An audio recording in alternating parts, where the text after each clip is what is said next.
At the beginning, computer-generated imagery had its own look that no one could substantially deviate from because of hardware limitations and early software. But with the passage of time, as computing power has increased and software improved, CG artists have made art in a wide range of different styles. In this video essay, we will look into the difference between PBR and NPR, different ways stylization is achieved, and the recent boom that the use of different styles has caused in the industry, as well as some examples.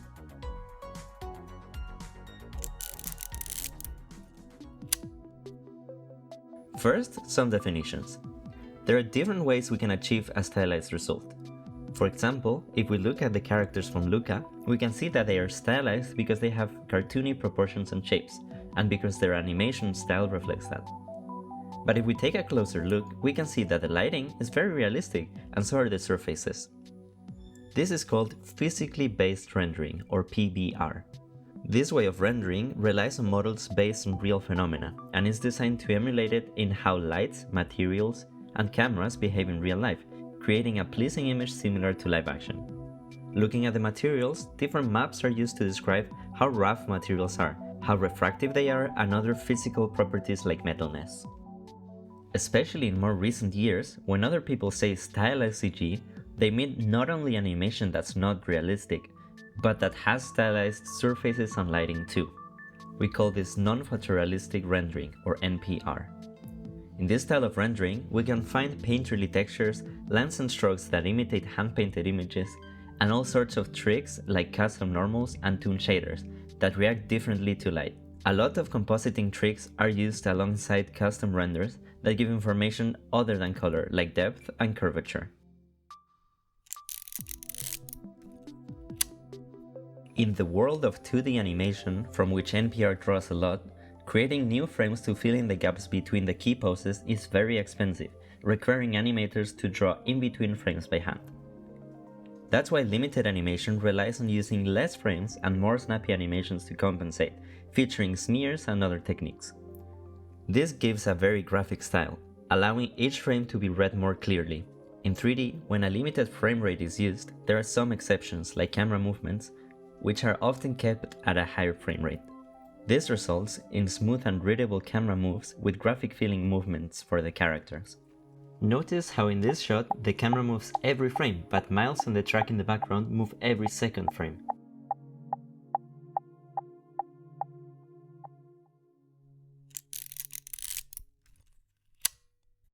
Spider-Man Into the Spider-Verse had a great impact on modern animation, showcasing many new stylization techniques to create a truly unique and innovative way of expression and bring into a feature film what had only really been seen in shorts and passion projects. The movie pushed the public perception of animation and reminded them of the versatility and unique visual style that can be found when animators disregard the goal of realism. Let's take a look at what techniques were used during the production of Spider-Verse for achieving incredible stylized animation.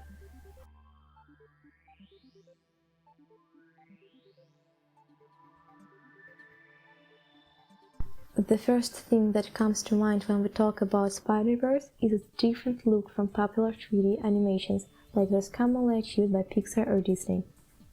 To achieve a unique and appealing film, Sony didn't use the usual physically based render with types of field, organic light, and other physical aspects, instead opting for tampering with hand-breaking shaders, changing the rule of "if it's not broke, don't fix it" to "if it's not broke, break it."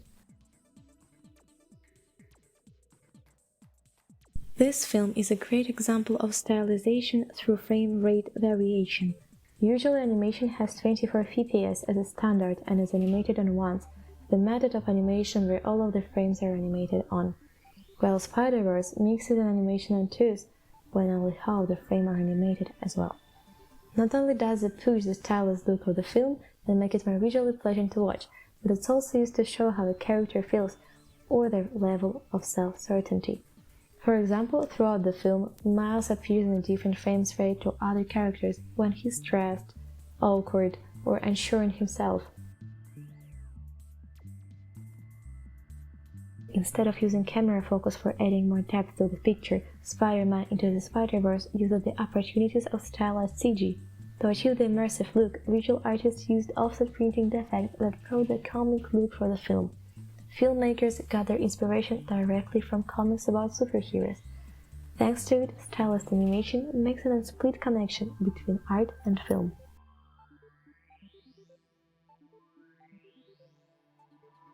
This movie made a big shift in bringing art to life, not the opposite. Usually when you see the concept art from big studios, they're really original and stylized, but when the production of the film starts, these art pieces lose their individuality. This fortunately didn't happen during the production of Spider-Man.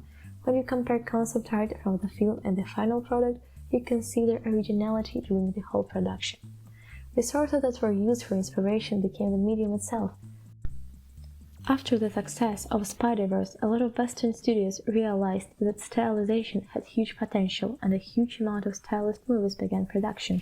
Some of them have since come out or been announced, like Mitchells vs. the Machines, Bad Guys, Puss in Boots: The Last Wish, or Mutant Mayhem. During the production of Mitchells, the goal was to do animation as close as possible to concept arts with watercolor drawings. They took some tools that were developed for Spider-Verse, but changed them for a more painterly art style. Moreover, Mitchells consist of a lot of line work that was innovated for Spider-Verse. It was a machine learning process that put the 2D lines in 3D space in order of showing hand-drawing look and facial expressions. Meanwhile, Puss in Boots also gets inspiration from hand-drawing art. In this case, creators used an aesthetic of watercolor illustrated books with fairy tales.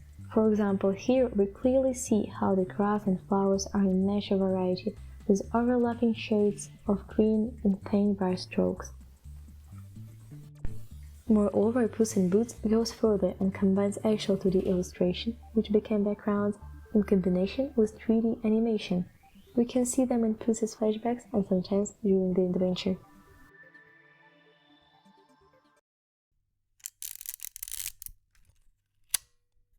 Fortich is an animation and production studio based in Paris, Montpellier, and Las Palmas that houses internal producers, storyboard artists, animators, compositors, among other things. The studio has been able to carve out a unique graphic style for itself that blends 2D and 3D to achieve an effect known as the Fortich touch. One of Fortich's greatest strengths is that it is a studio owned by artists. Thus, they are able to take charge in every step of the animation process and achieve greater artistic visions through their work. Their early works were dedicated to making ads, two of the more notable ones being their ad for Honda Civic and Hutchinson, which showcased very impressive black and white 3D cel-shaded animation with simple but effective backgrounds. Importantly, the Hutchinson ad featured 2D backgrounds blended with 3D animation, a technique that would be used prominently in one of their later works, Arcane. It helps focus attention on the animation and artistic direction of the shots, and leaves more room for creative decisions. 2012 and 2013 featured two important works for Fortich, which were music videos for Gorillaz and Coldplay. The Gorillaz music video features stylized yet realistic 3D characters incorporated into real footage, while the Coldplay music video has a CG cel-shaded motion comic book style. But the most important part was that it was their first steps in the creation of animated music videos, a type of video which went on to define their relationship with their biggest client, Riot Games, for whom they created Get Jinxed, released in 2014, thus starting a very long and fruitful relationship. After Get Jinxed, they would go on to create 3 more music videos for Riot: Warriors, Rise, and Popstars, which have become top 3 most viewed videos on Riot Games' YouTube channel, accumulating over 1.1 billion views total. All 3 of these videos bear the distinct Fortich style. Rise especially features striking similarities to Arcane in the use of hand-painted textures, 2D effects, and background elements, as well as intricate fight choreography, dynamic camera movement, among other things. One of the more challenging tasks was the creation of the Popstar music video, which was heavily influenced by K-pop and rap aesthetics, which they referenced while still keeping their unique style. The music video featured intricate choreography, as is common in K-pop music videos. However, the entire choreography was hand-animated without the use of motion capture. Characters would draw their main movements from a central base animation, but with slight adjustments to give each character more personality and contrast. The lighting in these videos is also a strong stylistic choice, as it is used to reflect each character's style. flashing lights for Ari, staggered lights for Kaisa, blacklight for Akali, and backlight for Evelyn, as well as shadows for her demon form. The video also utilizes several 2D effects such as the graffiti sprays, shadows, and most importantly, the moving mouth on Akali's mask, which was animated by their 2D effects department and then used as a texture on the CG model.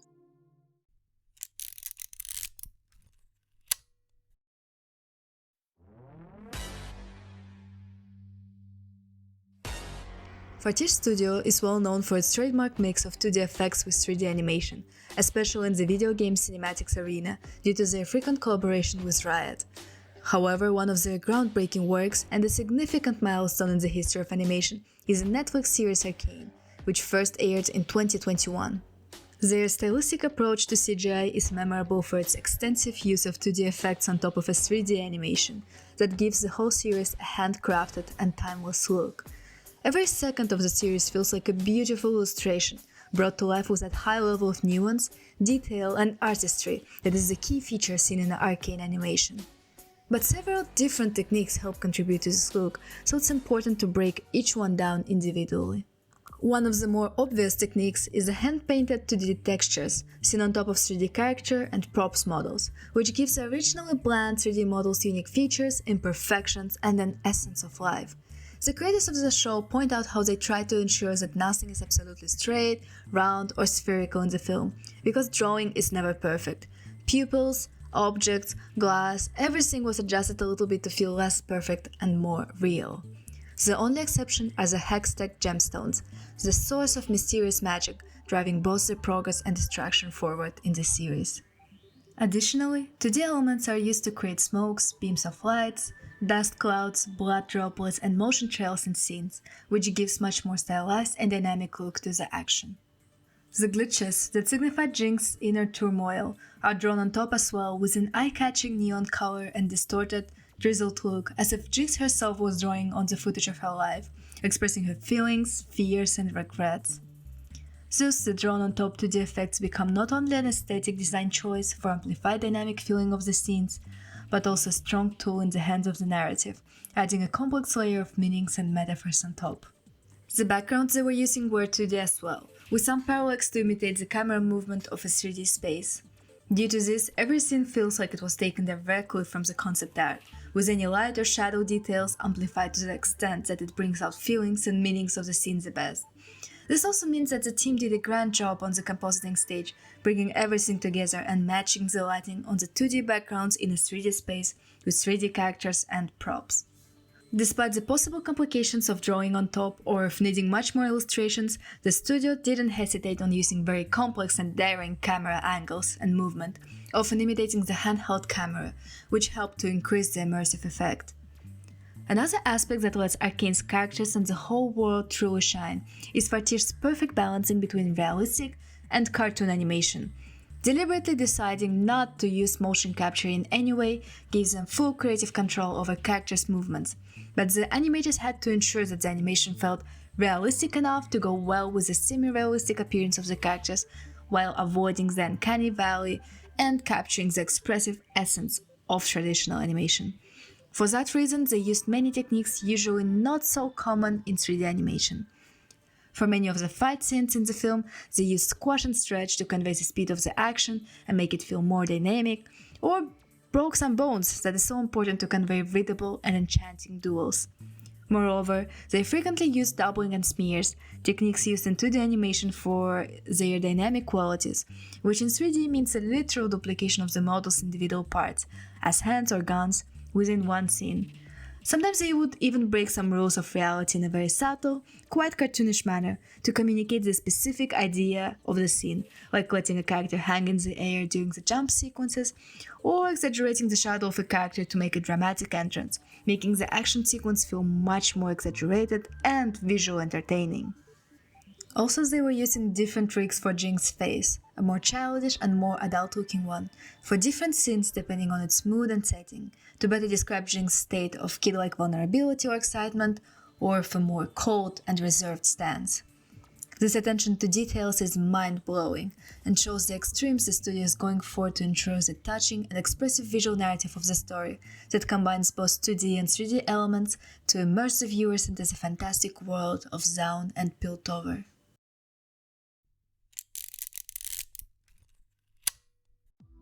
CGI in anime is a highly controversial topic, as anime is cherished for its admirable 2D animation, and many fans see CGI as a sign of quality deterioration in favor of cheap and easy production times. But truth is, while CGI has led to some less creative, lower quality, cheap anime, it can also be used to creatively push the artful. CG in anime is not an entirely new phenomenon. For example, the 2004 film Ghost in the Shell Innocence heavily features CG in its backgrounds and environments. Not only did this limit the amount of background art needed, it also enhanced the dystopian cyberpunk aesthetic and allowed for more intricate camera movements and directorial choices. Some of the common problems with CG in anime are the discontinuity between 2D and 3D elements, the rigidity of form and expression that differs from the expected anime style, directors failing to realize that 3D is a different method of animation, so they attempt to use the same techniques they would use in 2D without utilizing all the strengths of CG. One of the best representations for these problems is the 2016 Berserk adaptation, which adapts the beautifully intricate style of the manga into a stiff and unappealing CG mess that disappointed many fans on its release. But not all CG anime runs into these problems. If it's used as a stylistic choice that does not distract from the viewing experience, it's usually well received. Some examples being the realistic CG backgrounds in the Kizumonogatari trilogy, 3D camera and environments in Attack on Titan, and large-scale battles in the Evangelion Rebuild films. When it comes to CG anime, nobody is more successful in achieving that anime look than Studio Orange. Studio Orange is an animation studio based in Tokyo, but specializes in the production of fully CG anime. The studio is spearheaded by Eiji Inomoto, who is widely regarded as one of the best 3D animators in Japan. The studio was founded in 2004 and focused on outsourcing 3D animation for 2D animes, specializing in CG mechs. Eiji is very aware of the general distaste towards CGI by anime fans, so he has two main goals for himself and his company. Firstly, he wants to show people what is truly great about 3D animation and make them fall in love with it like he once did. And secondly, he aspires to create the first fully 3D anime, taking his first steps towards that goal in the creation of Land of Illustrious. Land of Illustrious was the studio's first project and was an extremely ambitious one, featuring majority 3D animation for its entire runtime, and the effort put into the show clearly resonated with fans and critics alike. It is important to note that cuts that were too difficult to realize in 3D were done in 2D, thus the anime features a hybrid style. Not only that, but much of the 3D animation is heavily guided by 2D. For example, the first pass of a character's expressions are done in 3D, then one of their main character designers would draw over the frame to perfect it, and the 3D animator would go back and try to match the expression as close as possible. Same thing goes for the action scenes, where they hired 2D animators to create rough animations that served as a guide for 3D. For regular character animation, they opted for motion capture, a technique frequently used in all of their works. One of the core qualities of the studio is that they are able to take advantage of 3D by creating impressive action set pieces that utilize the CG environment to great extent. Furthermore, they are great at expressing characters. For example, the hair of all the characters in the show are supposed to be gems, which would be very difficult to achieve in 2D, but since they are 3D model, each character's hair has its own refractive index, textures, and highlights, and even the way the hair reflects on their shoulder is possible thanks to the complex calculations done in 3ds Max. For their follow-up project, Studio Orange decided to challenge themselves even further by adapting the Beastars manga, a drama featuring anthropomorphic animals. To sell the drama, one of the most important things they had to get right were the faces and expressions of the characters, which they achieved through extensive research into the kinematics of animals, even going as far as creating subtle differences between expressions of a wolf character and a dog character. To enhance the performances, they used Dynamics' facial capture, which allows for markerless facial tracking with a live response on the characters, which in combination with motion capture allowed for believable and powerful performances. Another big challenge the team faced was the fur on the characters. They are a lot more furry than it seems at first glance because the shader obstructs the majority of detail. However, in scenes where they had to get detailed fur shots, they used Tyflow and the Hair Farm plugins for 3ds Max, which allowed the fur to look truly three-dimensional in close-up shots. Another important technique used is seen in the shadows. The sharp anime shadows were achieved through the use of a toon shader. While the shading is influenced by the light in the scene, the main character has certain shadows on his face that don't change. This effect is achieved through shape mapping in 3ds Max, which helps define the character and expression, making him recognizable and understandable in all light and condition. Beastars, alongside other works of the studio, emulate the more choppy frame rate seen in anime. The characters are mainly 12 FPS, but occasionally drop as low as 8, while the background is generally 24 FPS. Lowering the frame rate is actually a very common technique in CG anime, and it helps emulate a limited animation look. Trigun Stampede represents an outstanding achievement in Studio Orange's output, and is seen as the culmination of all their previous achievements combined with new and improved technology to create a fully CG anime that looks and flows like a 2D anime. Most of the techniques used in their previous works return, such as motion capture for character animation and facial capture. One of the most crucial aspects they got right were the faces of the characters, and especially maintaining the anime style in regards to the angle of the camera. To achieve that effect, they used a proprietary software called Camera-O-Matic that automatically adjusts the topology of the character's face to get that effect. On top of that, the anime shadows on the characters' faces return from Beastars, but now even more complex. Anime has certain standards to how shadows fall on characters' faces, which can't be achieved through the lights in a scene, so they have about 20 presets of facial shadows created through shape mapping 3ds Max that can be adjusted by a controller above the character's head to match the necessary shadows in the scene. A big improvement that Trigun Stampede showcases from their previous work is the authentic exaggerated facial expressions, which are a distinct staple of anime, and to achieve those facial expressions, facial capture wasn't enough. Firstly, they had to abandon the lip-sync data in certain scenes to achieve that open-mouth, closed-mouth lip-sync style that anime fans are used to. Besides that, to push the facial expressions, they used the post-morph function in Camera-O-Matic that not only fixes the mouth according to the angle of the camera, but also pushes the expressions to those exaggerated anime standards. The studio's workflow is about 70% complete just for their techniques and technology, and the rest is adjusted by the animators. Trigun Stampede is an incredible technical and artistic achievement unmatched in the anime industry that goes to prove that the studio is truly on the cutting edge of technology and artistic expression. With the rise of use of CGI in the anime industry, many studios have started to introduce it into their projects more and more, and experiment with stylistic and visual choices in both 2D and 3D to blend them together.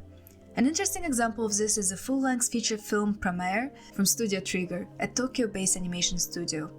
With the modern rise of photorealistic rendering and the burst in detail of Western and Eastern films, the creators wanted to take a different approach and step back into simplicity of shapes and forms, with a very angular and clear approach to rendering that allows CGI elements to blend in more organically.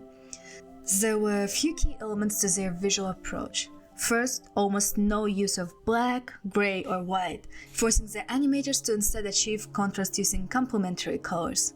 This created the vibrant, eye-popping looks that Studio Trigger is known for, and is incorporated into the shaders they used. The only exception is Leo Fortich's black leather costume, but they stay consistent to the look by making sure he's always lit by pink and green light from both sides. Secondly, Studio Trigger often works with flat colors, sharp edges, and geometrical shapes. This play an important role in the narrative of Premiere, where squares symbolize the street code of the city, and triangles stand for the rebellious and freedom-seeking spirit of the Burnish, an oppressed minority of fire-controlling people. As the conflict is resolved at the end of the film, the shapes begin to change to reflect this, as even the solar flares previously warped into triangles and squares turn into circles, bringing the whole world to peace. Following the strict stylistic choices, the implementation of CGI elements for characters, models, props, and mecha was quite organic. So still noticeable, they seem to add much more dynamism into the story, especially prominent in the fight scenes and spectacular camera movement. Throughout recent animated films worldwide, we have seen a burst in more stylized graphics of many different kinds. Lots of unique and innovative techniques have been invented and improved to great effect, including NPR, 2.5D and hybrid techniques, and stylized looks. Eastern studios like Orange and Trigger have brought 3D elements into anime and broadened the medium, and Western animation has embraced different styles, introducing sketchy visuals in a way that celebrates creativity in all of its forms. Seeing different unique versions of stylized CG may well be what the future holds for the animation world, leading to more creativity and varied visuals.